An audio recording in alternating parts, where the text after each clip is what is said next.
Durante la pandemia, el GACH ocupó un rol central en la asesoría que llevó adelante a la hora de trazar el camino para combatir la crisis sanitaria.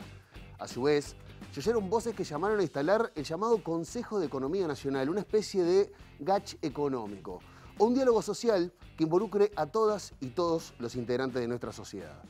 ¿Cuál es el rol que ocupa la asesoría en política y con qué herramientas cuesta ya el Estado en este sentido? Hoy, en la letra chica, política asesorada.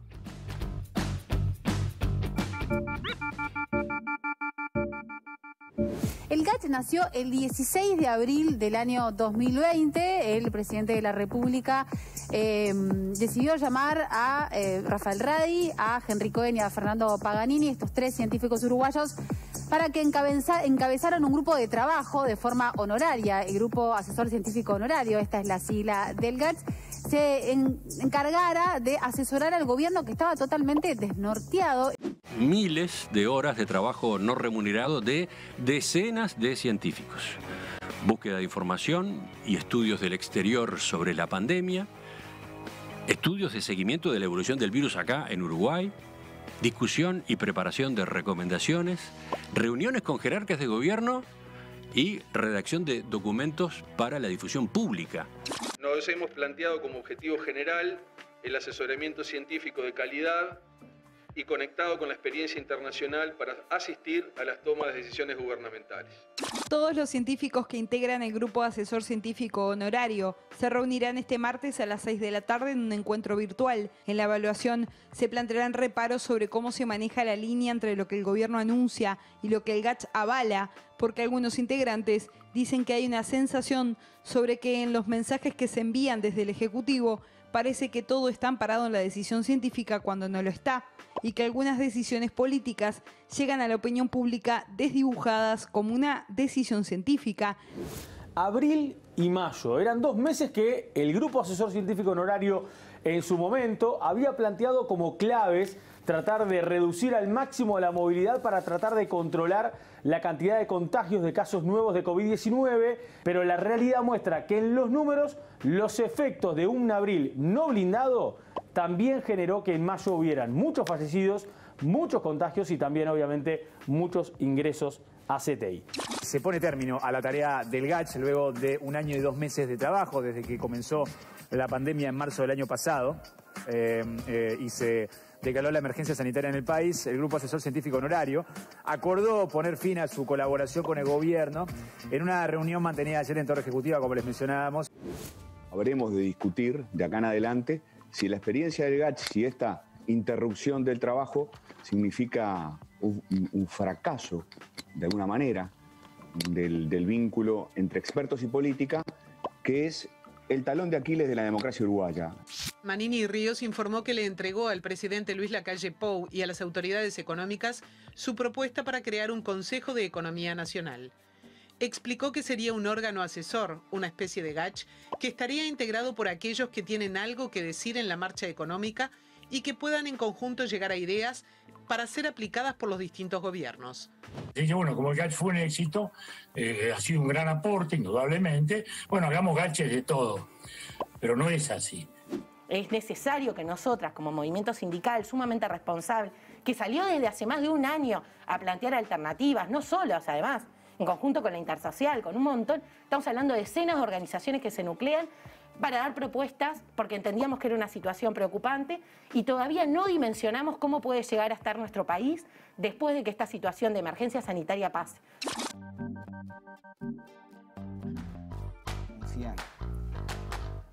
Buenas noches, bienvenidos a una nueva entrega de La Letra Chica. Y antes de comenzar con el tema del día, hoy vamos a estar hablando del rol de la asesoría en la política uruguaya. Vamos a hacer un paréntesis porque hoy se entregaron unas 800.000 firmas para llevar a referéndum la derogación de los 135 artículos de la LUC. Y para hablar un poco de esto vamos a recibir a nuestro columnista, el politólogo Daniel Chaschetti. ¿Cómo estás, Daniel? Muy bien, Diego. Un gusto estar acá. Bueno, Daniel, acaba de terminar un homenaje del GACH, pero hoy fue el día de la entrega de las firmas. Hubo mucha movilización en la calle.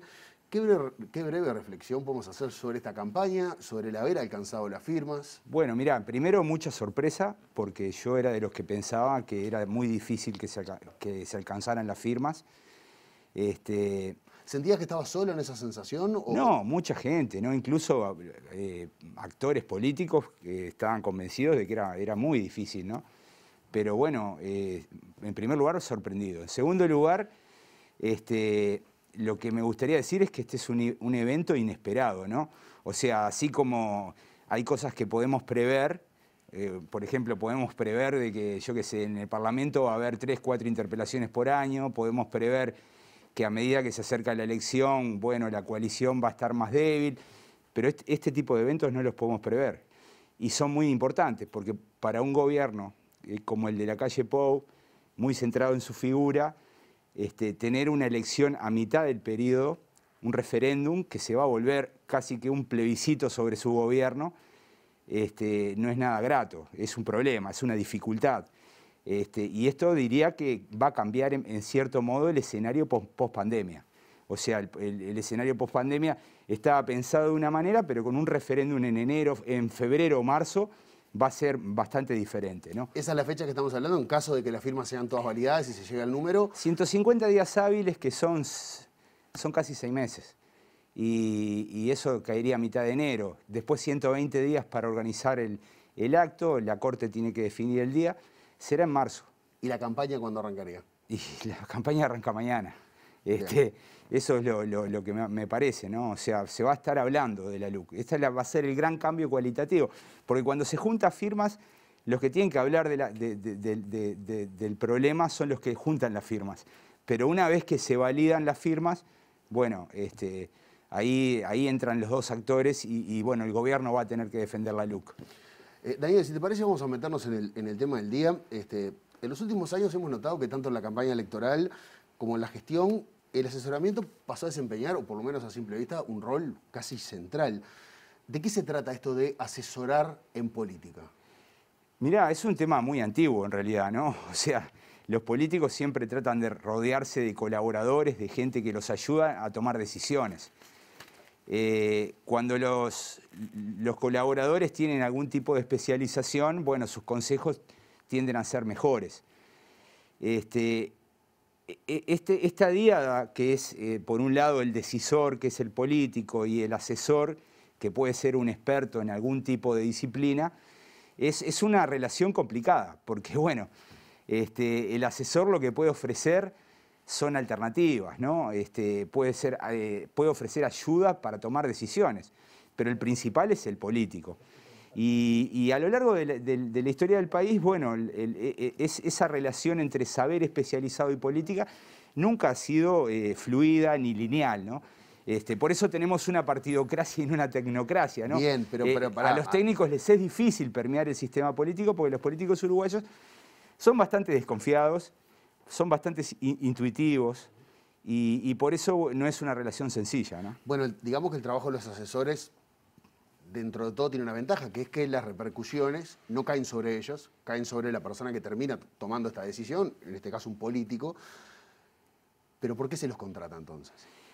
Bueno, porque en verdad el tiempo es finito, es un recurso escaso el tiempo, ¿no? Y el político tiene que hacer muchas cosas y muchas veces delega, bueno, estudiar problemas, escribir un proyecto de ley, analizar cuestiones que van a suceder en el futuro. Es un problema de economía del tiempo también, ¿no? Por otro lado, los políticos no tienen... Si saben de muchas cosas es mejor, pero no necesariamente. El político es un representante de los ciudadanos. Puede conocer algunos temas y otros no, y por eso es importante que en su staff tenga asesores que lo ayuden a conocer los temas y a tomar decisiones. O sea, que en realidad, bueno, diría que son muy necesarios. Ahora, para que la relación funcione bien, por lo menos la literatura lo que sostiene es que el asesor tiene que tener cierta oscuridad, ¿no? Es decir, ser protegido por el decisor. Porque cuando adquiere publicidad se transforma en otro actor. Entonces ese es el riesgo de la relación, ¿no? Bueno, pero hoy uno de los grupos consultores más reconocidos es el GACH, que acabamos de ver que tuvieron un homenaje en un auditorio, en un escenario, como si fueran artistas de alguna manera. Y ese fue el problema. Han tomado muchísima notoriedad. Claro, pero ese fue el problema, porque mientras el asesoramiento estaba en línea con lo que hacía el decisor, que en este caso era el gobierno, la relación fue maravillosa, armónica.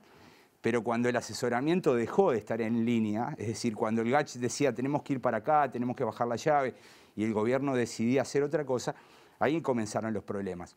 ¿Por qué? Bueno, porque en realidad el costo que puede tener el gobierno por una decisión equivocada, en lugar de recaer sobre el gobierno, se comienza a distribuir entre el decisor y el asesor, ¿no? Entonces, mucha gente terminaba culpando al GACH de que en definitiva lo que hacía el gobierno era con el aval del GACH. Entonces, lo ideal para tener un asesoramiento que funcione es mantenerlo en segundo plano, no transformarlo en un gran actor, porque si no deja de ser eso, ¿no? Y se vuelve en un actor político. Ahora, y yo creo que el GACH en algunos momentos terminó siendo un actor político. Recordás algunas entrevistas a Radi que fueron muy fuertes, blindar Abril, bajemos la llave, un reportaje creo que fue en Búsqueda. Bueno, ahí se vio la contradicción en esa relación, que bueno, que el gobierno debería haber mantenido, protegido, ¿no? y sin tanta exposición, pero era muy difícil, ¿no? Bueno, incluso empujó de alguna manera el gobierno a tener que salir a decir algo obvio, es decir, que el gobierno es el que toma las decisiones. Sí. Eso no hay que decirlo, o sea, creo que todos somos conscientes que el que toma las decisiones es el gobierno. Nadie esperaba que el GACH tomara una decisión, pero tener que reafirmar eso también era una señal como rara. Lo que pasa es que en el 2020 fue muy útil el GACH, ¿no? Porque ayudó mucho a generar confianza en la política del gobierno. El GACH está compuesto por los mejores científicos del país. Eso daba tranquilidad a la sociedad, daba tranquilidad a la oposición. Fue muy útil. Ahora, cuando empezaron a disentir en la línea que debería desarrollar la política sanitaria, bueno, ahí comenzaron las dificultades, ¿no? Y yendo al asesoramiento, en nuestro sistema político, hoy hablabas algo de que los políticos son quizás en Uruguay un poco más intuitivos, que quizás sus asesores no siempre son especialistas, sino son gente de confianza, por ejemplo. ¿Cómo funciona el asesoramiento en nuestro sistema, históricamente? Bueno, es bastante artesanal. Te voy a dar un par de datos. Por ejemplo, el staff promedio de un legislador en Estados Unidos está compuesto por 20 personas. En Brasil por 18. En Chile por 9. En Uruguay el staff promedio está compuesto por 4 personas. Cuando hablo de staff estoy hablando desde la persona que lleva la agenda y atiende el teléfono hasta las personas que asesoran efectivamente al legislador.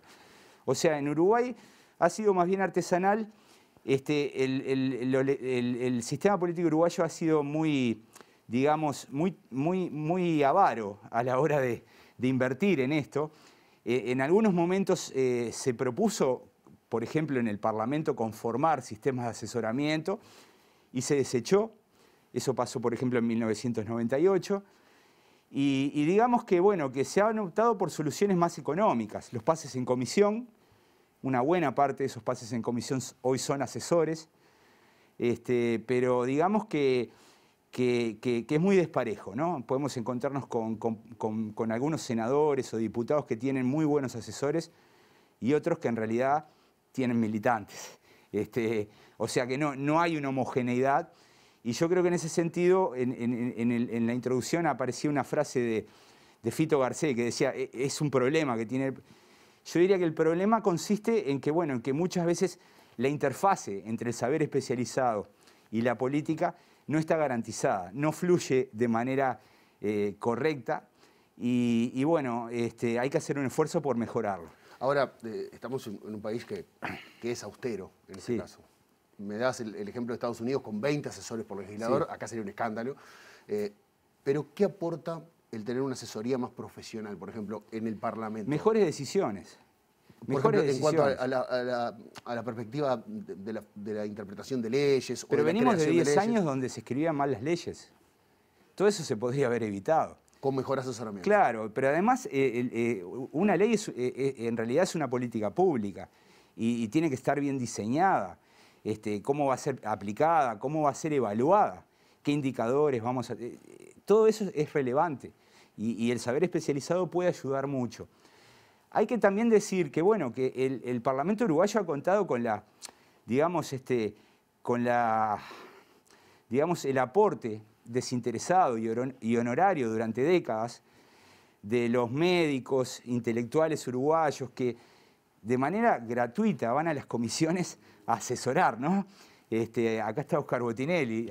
Preguntale cuántas veces, cuando en el siguiente bloque, preguntale cuántas veces le invitaron a una comisión parlamentaria a asesorar. Bueno, es infinito.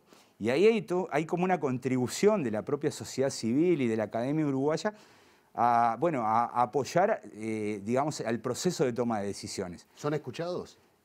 Yo diría que sí, a la larga son escuchados, pero bueno, hay momentos especiales en que no.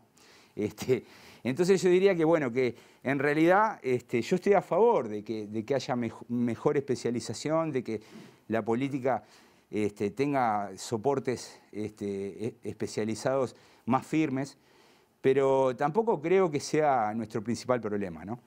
Daniel, muchísimas gracias por acompañarnos hoy. Un placer hablar de estos temas, gracias. Bueno, más temprano les decía que se homenajeó al GACH en el Auditorio Nacional del Sodre después de un largo recorrido en esta pandemia, acompañando las decisiones del gobierno y con una clara relación entre la ciencia y la política. Pero queremos saber cómo es esta relación. Y para conversar sobre esto vamos a recibir a Judith Sutz, ingeniera electricista, doctora en Socioeconomía de Desarrollo y coordinadora académica de la Comisión Sectorial de Investigación Científica de UDELAR. Judith, buenas noches, bienvenida. Buenas noches. Bueno, un placer. Judith, ¿tenemos, en cuanto a la relación de ciencia y política, tenemos antecedentes en nuestro país? Yo diría que tenemos un antecedente particularmente virtuoso, que es el tema del tabaco. La evidencia indica que fumar es perjudicial para la salud, pero en particular que no solo afecta al que fuma, sino que también afecta al que no fuma. Por lo tanto, la responsabilidad, la libertad responsable del fumador no alcanza porque una irresponsabilidad pesa sobre la salud de los demás. Entonces, para asegurar, para hacer valer el derecho de todos, se implementó una política anti-tabaco durante el primer gobierno del doctor Tabaré Vázquez, que fue muy cuestionada por su posible impacto académico, por su posible impacto económico. No fue fácil implementarla, pero se hizo. Y quizá lo más impactante como resultado de esa política fue la velocidad del cambio cultural que se operó en el país a partir de una política basada en evidencia científica, desarrollada con una particular inteligencia comunicacional. Sí, yo diría que ese es un ejemplo muy virtuoso de relación entre ciencia, evidencia científica y política. Ahora, saliendo de este caso en particular y yendo a algo más general, ¿cómo es o cómo podemos describir la relación entre ciencia y política y qué elementos influyen de alguna manera en esta relación? Bueno, nunca fue históricamente una relación fluida, una relación tranquila. Siempre fue una relación tensionada. Una de las razones para explicar esto es que hay una suerte de estereotipo que le da a la ciencia el poder de decir la verdad, y eso no es exactamente así. La ciencia lo que puede hacer en cada momento es describir de la mejor manera posible cómo se comportan ciertos fenómenos y cómo pueden evolucionar. Y a veces ocurre que no hay convergencia, que no hay acuerdo, que hay posiciones diferentes. Lo cierto es que esta cuestión un tanto estereotipada de la ciencia como verdad le da un poder de legitimación muy grande, blinda a la política cuando la política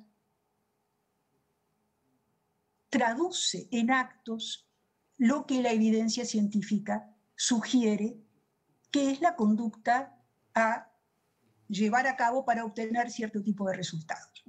Y entonces, cuando todo va bien, cuando se alinea lo que la evidencia científica indica y lo que la política hace, la política está fuertemente blindada por la ciencia. Pero cuando ello no ocurre, entonces allí el poder potencial de deslegitimación es grande. Y lo que suele hacer la política es o bien cuestionar la evidencia, eventualmente negarla, o decir que hace lo que la ciencia dice, pero en realidad no lo hace. También, digamos, ocurre que hay evidencias y evidencias. Una evidencia sobre el origen de la cepa de un virus. Es algo en lo cual uno puede no solamente creer desde lo que uno no sabe, sino reconocer y delegar, justamente porque no sabe, un poder muy grande a quien aconseja, a quien indica, a quien dice, bueno, la evidencia lo que dice es esto. Pero cuando se trata de otro tipo de cosas, como por ejemplo, ¿cómo va a reaccionar la población uruguaya frente a las restricciones asociadas con la pandemia? Allí se tiende a creer que todos sabemos, se tiende a creer que lo que yo me imagino que es, tiene la misma validez más o menos que lo que puedan decir los expertos. Y resulta que cuando uno escucha a los expertos, entonces la cosa es bastante distinta. Yo recuerdo haber escuchado al doctor Bernardi hablar de la tendencia a la negación de situaciones tensionantes, de situaciones negativas. Y entonces advertir que la gente tiende a decir, a mí esto no me va a pasar. O, y si lo hago una sola vez, no va a tener muchas consecuencias. Y entonces explicaba que esa tendencia, llamémosle así, natural, había que combatirla, había que revertirla a partir de políticas comunicacionales que justamente tomaran en cuenta esa situación conocida por quienes estudian los fenómenos, digamos, de la psicología social y demás. Entonces, la cosa es complicada a muchas puntas y por eso mismo ocurre, como ha ocurrido recientemente en el Uruguay, que la relación entre ciencia y política puede en momentos ser armoniosa y en momentos estar bastante tensionada. Judith, un placer que nos acompañaras esta noche en La Letra Chica. Muchísimas gracias. Por favor, es un gusto. En el bloque que viene lo presentó Daniel Chaschetti hace un ratito. Va a estar Oscar Botinelli y ya tengo una pregunta que me la dejó Chaschetti. ¿Cuántas veces le pidieron para asesorar en el Parlamento? Todo esto en el siguiente bloque de La Letra Chica. Ya venimos.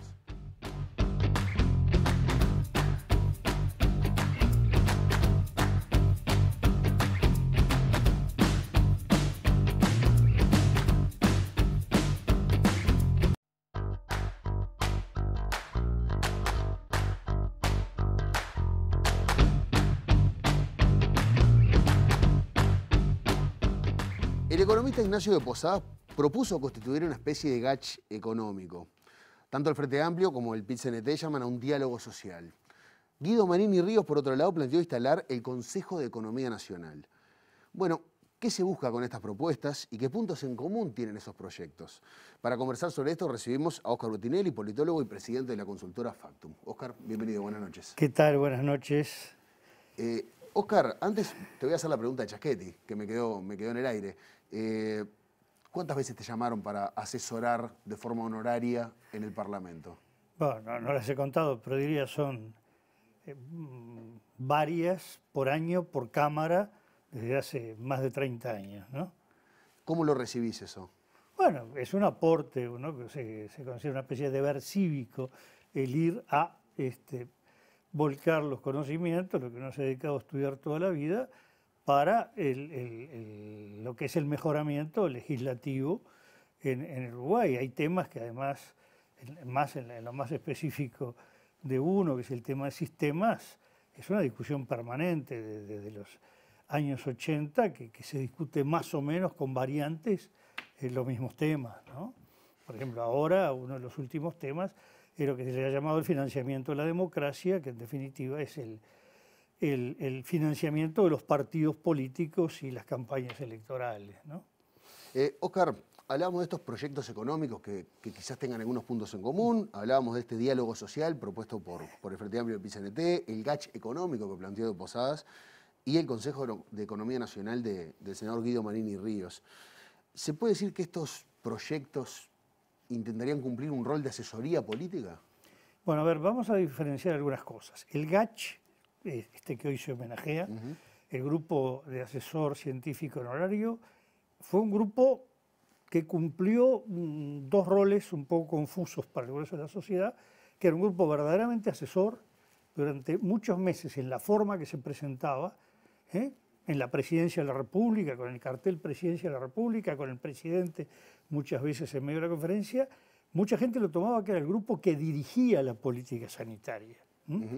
Que era un grupo asesor y no tenía que ver con las decisiones, quedó claro este año cuando la línea de pensamiento del GACH y la del presidente de la República difirieron notoriamente y fueron por caminos opuestos. Esto otro que se está hablando, yo diría, lo más parecido a asesoramiento es la propuesta de Ignacio Posadas cuando dice hay que formar un GACH económico. Él habla fundamentalmente economistas, financistas, cientistas de todos los partidos para definir cosas comunes, está pensando mucho en la coyuntura y cita como un ejemplo, bueno, cuantifiquemos cuánto es la capacidad de endeudamiento que tiene Uruguay para llevar adelante políticas expansivas, ¿no? Políticas para, mediante el endeudamiento, desarrollar el país, pero desarrollar también emprendedores y políticas sociales. Que es un poco, sería el modelo de América del Norte, Europa, Canadá, el modelo de América del Norte, Europa, Estados Unidos, Canadá, el modelo Europa, el modelo Australia, Nueva Zelanda, que en general el mundo, en este momento, quienes hace 8 o 10 años pregonaban las políticas duras de ajuste, Angela Merkel, jefa de gobierno de Alemania, Mario Draghi, que hoy dirige Italia y antes el Banco Central Europeo, Christine Lagarde, que dirigía el Fondo Monetario y ahora el Banco Central Europeo, bueno, acogotaban a Grecia, Italia, España, Portugal, Irlanda y en parte Islandia, y hoy son los que pregonan las políticas expansivas, lo mismo Biden en Estados Unidos, Morrison en Australia, Ardern en Nueva Zelanda. ¿Te referís a adquirir deuda? Adquirir deuda para generar lo que se llama un gran derrame de dinero para incentivar la economía y las políticas sociales. Justamente Uruguay anda en una línea, el equipo económico y la presidencia, opuesta a esa, en un discurso que es más el que predominaba en el mundo hasta que empezó la pandemia. Y Ignacio Posadas dice, bueno, esto se financia con deuda, endeudamiento soberano, como se le llama. Bueno, fijemos entre todos cuál sería el monto. Eso está entre el asesoramiento y el entendimiento político, porque habla de economistas de todos los partidos. Es distinto a las otras propuestas. El Frente Amplio y el PIT-CNT han usado dos palabras, el PIT-CNT más es diálogo social, el Frente Amplio ha usado diálogo social y diálogo nacional sin darle forma, sino claramente contenido. Implica que aquí hay que tener un gran diálogo para llegar a grandes acuerdos. El senador Manini y Cabildo Abierto han ido más exacto, dirigido a poner en funcionamiento el Consejo de Economía Nacional. Que ya existe. Bueno, a ver, el Consejo de Economía Nacional se creó en la Constitución del 34. Sigue hasta hoy en la Constitución. El primer gobierno de Vázquez, en diciembre del 5, se dicta la ley que establece cómo se va a constituir. En agosto del 6 se reglamenta. Nunca se instaló y nunca funcionó. Es decir, bueno, pongámoslo en funcionamiento con algunos ajustes. Incluso Manini agrega, porque el concepto del Consejo de Economía Nacional es un órgano de tipo, digamos, corporativo. Empresarios, trabajadores. La ley establece precisamente representantes de los distintos tipos de cámaras o asociaciones empresariales, digamos, urbanas y rurales, industria, comercio, servicios, agro, trabajadores, cooperativas, y la propuesta Cabildo agrega partidos políticos y academia. La academia podía ubicar más vinculado al GACH. En realidad, cuando uno ve el diseño de lo que propuso Cabildo, se parece mucho a lo que fue la concertación nacional programática de fines del 84, que hace, junto con la salida institucional, se trata de hacer una salida político-social, la CONAPRO se le llamó, y ahí fue convocada por los 4 principales candidatos presidenciales, Julio María Sanguinetti del Partido Colorado, Alberto Sumarán del Partido Nacional, Líber Sereñi del Frente Amplio y Juan Vicente Chiarino de la Unión Cívica, que fueron los 4 que obtuvieron representación parlamentaria. Con esa convocatoria se instalan las cámaras empresariales, también ciudad y campo. El PIT-CNT Fugman, que ya en aquel momento era una institución relevante, como lo ha sido en estos días también. La FEU. ¿Te referís a la recolección de firmas? Sí, a la recolección de firmas, ¿no? Entre otras cosas, por supuesto, pero me refería específicamente el Servicio Paz y Justicia, SERPAJ, y la FEU. Y con los partidos y todas estas organizaciones se hizo todo un gran plan, mucho del cual después no se llevó adelante y otros sí. Por ejemplo, de una situación muy complicada en materia de alquileres se sale con la solución de la CONAPRO. La reautonomía de la universidad es pactada en la CONAPRO. La creación de la Administración Nacional de Educación Pública y del Consejo Directivo Central, del CODICEN, con los consejos subordinados, surgió en la CONAPRO. Es decir, fue un alto impacto. Lo que no cumplió fue el trazar, que era uno de los objetivos, sobre todo Sereñi, que fue el ideólogo, de hacer grandes políticas de Estado. Pero la idea ahí, que estos órganos, sea el Consejo de Economía Nacional, como fue la CONAPRO, como el diálogo nacional o el diálogo social que propone el Frente Amplio, el PIT-CNT, en realidad lo que busca es acuerdos más que asesoramientos para trazar políticas de Estado en dos sentidos. Políticas de Estado en cuanto a acuerdo muy amplio político y social, de empresarios, trabajadores, cooperativas, academia, de todos los partidos relevantes, y política de Estado en cuanto a la duración, es decir, el consenso no solo para ver qué hacemos 2021-22, sino una larga duración de políticas que haga que en todo un montón de campos el Estado tiene, el Uruguay exhibe líneas que podrán variar un poco en función de los gobiernos, pero que el gran trazo está realizado.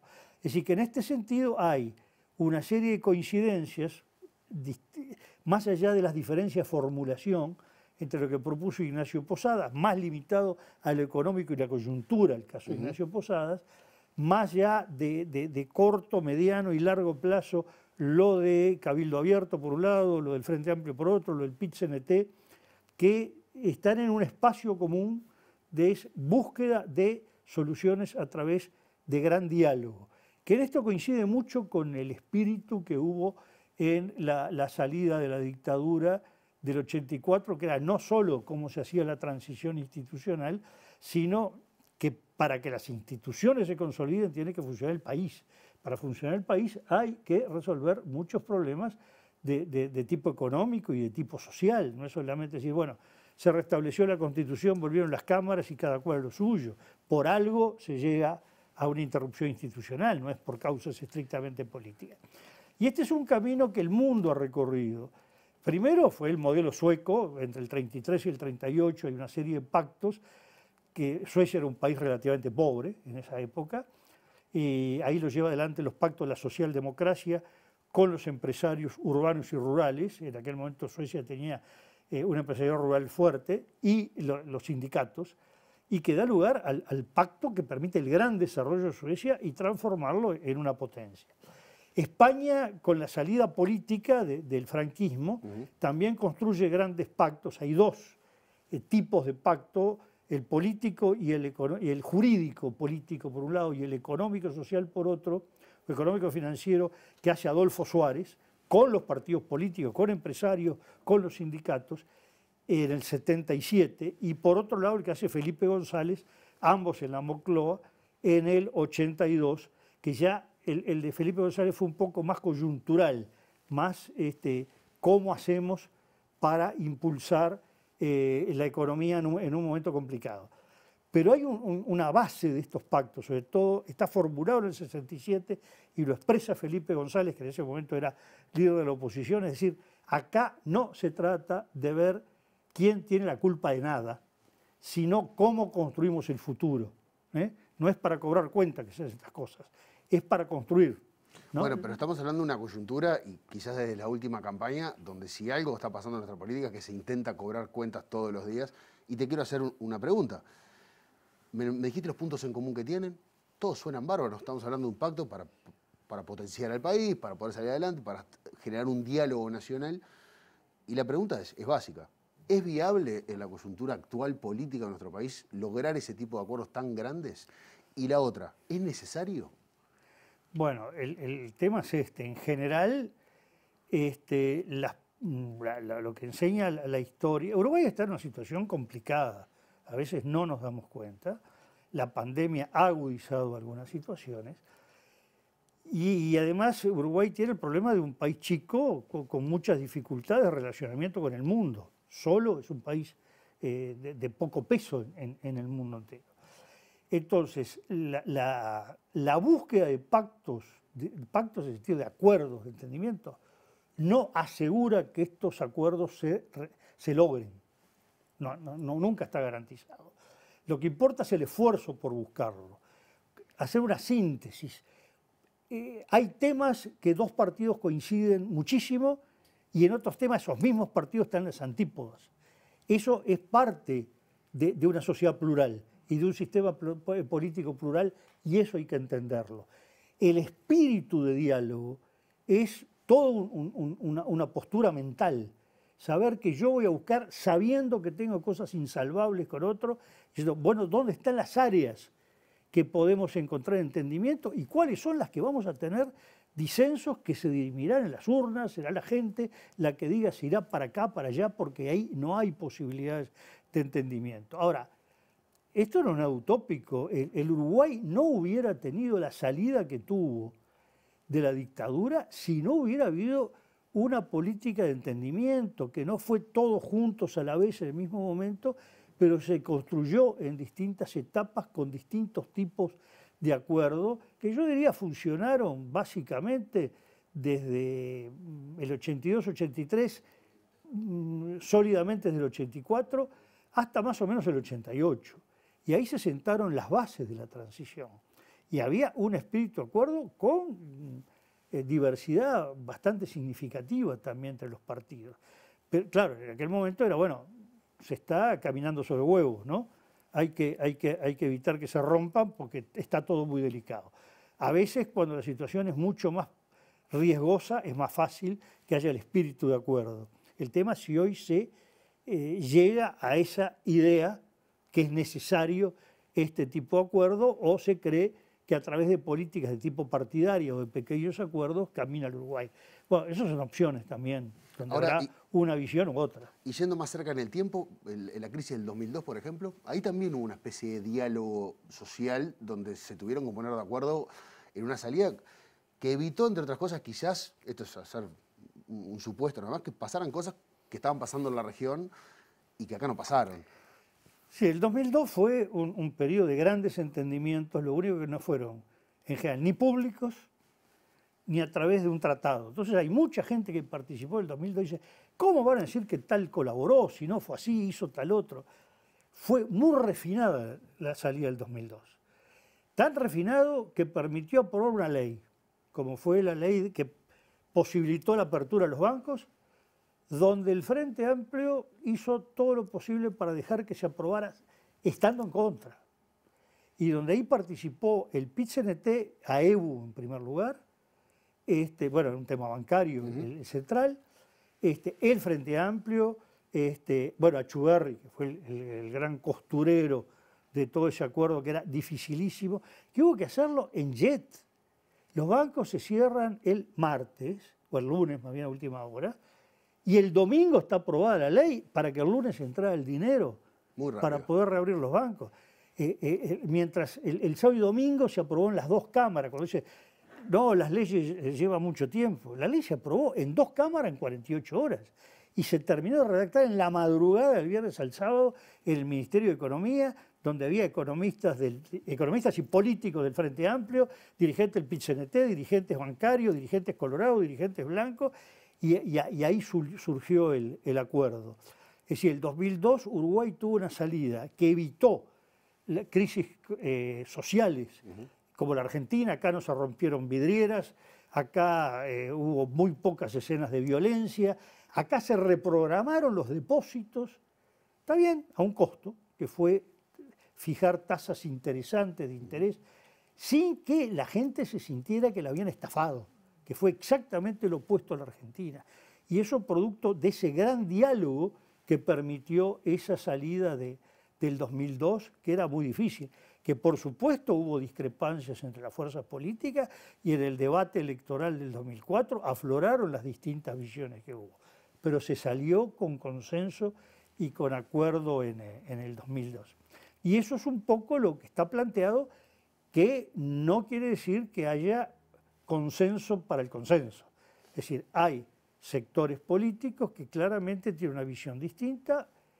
Hoy el gobierno, particularmente el elenco presidencial, tiene una idea de un gobierno incluso de tinte personal, personalista, y casi monopartidario, con socios que más que ser copartícipes son auxiliares que ayudan al partido de gobierno a tomar las decisiones y a llevarlas adelante, pero que no es alguien con el que se toman las decisiones en pie de igualdad. Bueno, ese es un camino que es legítimo, válido, cada uno está donde está porque la ciudadanía lo respaldó con los votos, pero es un camino distinto a este otro, que es el de los diálogos y los acuerdos para políticas de largo plazo o de grandes consensos coyunturales, ¿no? Oscar, un placer charlar contigo como siempre. No, Muchas gracias a ustedes por la invitación. Nos queda un bloque más en la letra chica y nos vamos a meter con la academia, con la Duelar, y para ver si estos roles de asesorías privadas de alguna manera el Estado ya no los tiene, ya no cuenta con ellos, y saber por qué no se usan.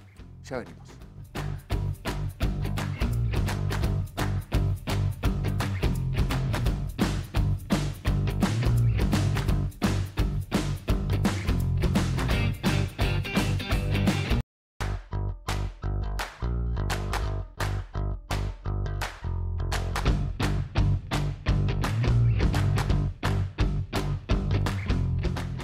Último bloque de la letra chica, y bueno, estas herramientas de asesoría de las que venimos hablando para quienes ocupan cargos de gestión en el Estado, pero ¿qué implican para aquellas herramientas con las que ya cuenta nuestro propio Estado? Para hablar sobre esto recibimos al politólogo Guillermo Fuentes, investigador y docente del Instituto de Ciencia Política de UDELAR. Guillermo, buenas noches. Buenas noches, gracias por la invitación. Por favor, un placer. Guillermo, ¿el Estado no cuenta ya con herramientas que puedan llegar a ser del estilo de asesoría? Rápidamente, la primera que se me ocurre es la UDELAR, la Universidad de la República. Sí, exactamente. Muchas veces se tiende a considerar a la UDELAR como si fuera algo externo al Estado cuando es parte del Estado. Y de hecho el GACH no hubiese sido posible sin la Universidad de la República. Entonces ahí es un claro ejemplo de del rol de asesoría que puede jugar la universidad. En relación al Estado, en su interior, hay que discriminar, o sería interesante discriminar lo que es la función de asesoría, que básicamente uno podría decir, bueno, implica analizar información disponible, lectura informada, científica de datos que ya existen, y la construcción de la información, que se da muchas veces mediante la investigación.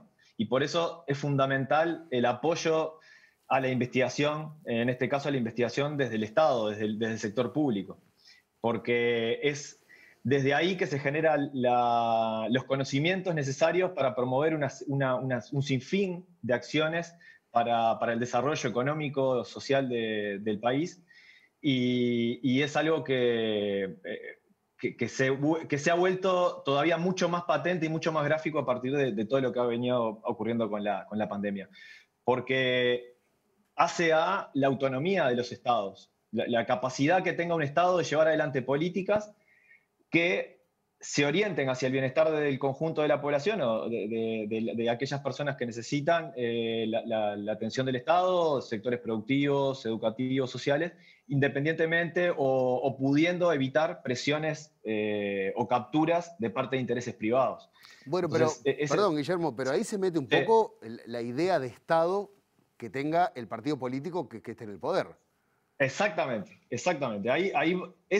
Esta discusión siempre nos lleva, por más que a veces puede parecer un poco media general, teórica, de, bueno, ¿qué Estado queremos? ¿Qué Estado necesitamos para llevar adelante ciertas políticas? ¿Y qué administración, qué burocracia? En la medida en que el hecho de que uno tenga que salir afuera a contratar una consultora u otro tipo de organizaciones para generar asesoramiento, es indicador, por un lado, quizás de una voluntad expresa de no recurrir a las propias capacidades que tiene el Estado, pero también es un emergente de que el Estado no tiene las capacidades necesarias. Y para eso tiene que haber una voluntad política explícita de consolidar estructuras, por ejemplo, en la generación de información, de sistemas de información robustos, sólidos, que permitan tomar decisiones en base a evidencia. Y en ese sentido es fundamental la forma en que esas capacidades se construyen en clave de garantías de una carrera burocrática, de generar los incentivos para atraer los mejores profesionales al interior del Estado, porque son los que dan garantía en clave de un Estado democrático de derecho, de que esos recursos se van a utilizar en función de los intereses del conjunto de la población. Y, por ejemplo, en las estructuras que tienen que estar. Ahora, en los últimos días hemos visto creo yo que es una señal bastante negativa de que una parte importante de lo que es la Dirección de Evaluación y Monitoreo del Ministerio de Desarrollo Social, que llevó mucho tiempo, muchos recursos construir en términos de capacidades, de lo que implica la georreferenciación de las personas que reciben prestaciones sociales, etcétera, habilitando un montón de cuestiones que permitieron ciertos aspectos de la gestión de la pandemia, como modificar montos de tarjetas con solo un clic. Todo eso se traslada hacia la presidencia. Y eso implica un debilitamiento de las capacidades del Ministerio de Desarrollo Social, porque lo que va a presidencia, presidencia es el lugar por excelencia de lo político. Entonces ahí lo técnico empieza a perder lugar y se desprofesionaliza un área clave del Estado. Ahora, Guillermo, te hago la última, y era bien básica, pero te la voy a agrandar un poquito.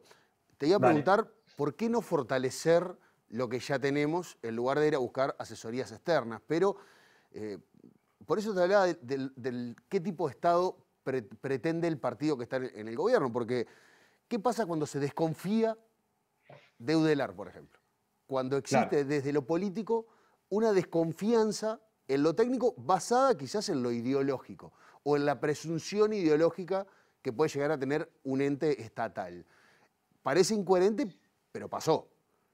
Sí, y pasa y va a seguir pasando, porque en última instancia, y ahí me parece que es algo, cuando hablamos de grandes acuerdos, grandes diálogos, un poco esto que mencionaba Óscar Botinelli en el bloque anterior, corremos el riesgo de olvidar de que esto es política. La política es intereses que están contrapuestos, que están en conflicto, que muchas veces, que obviamente que para que un sistema democrático funcione tienen que generarse acuerdos, pero para que esos acuerdos existan tiene que haber dos partes dispuestas a ceder.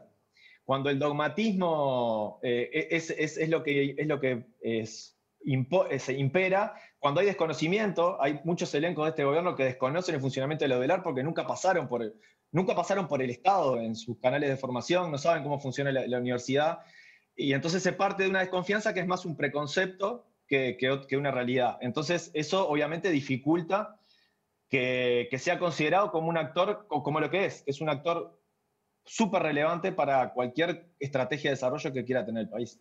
Guillermo, muchísimas gracias por poner esta pata estatal y académica en el final de la letra chica. Un placer.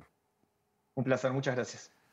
Bueno, nosotros nos vamos con este programa sobre asesoría. Mañana el profe Ricardo Piñeroa tiene una entrevista preciosa con Jimena Márquez, así que están invitadísimos a cerrar la semana junto a la letra chica. Hasta mañana.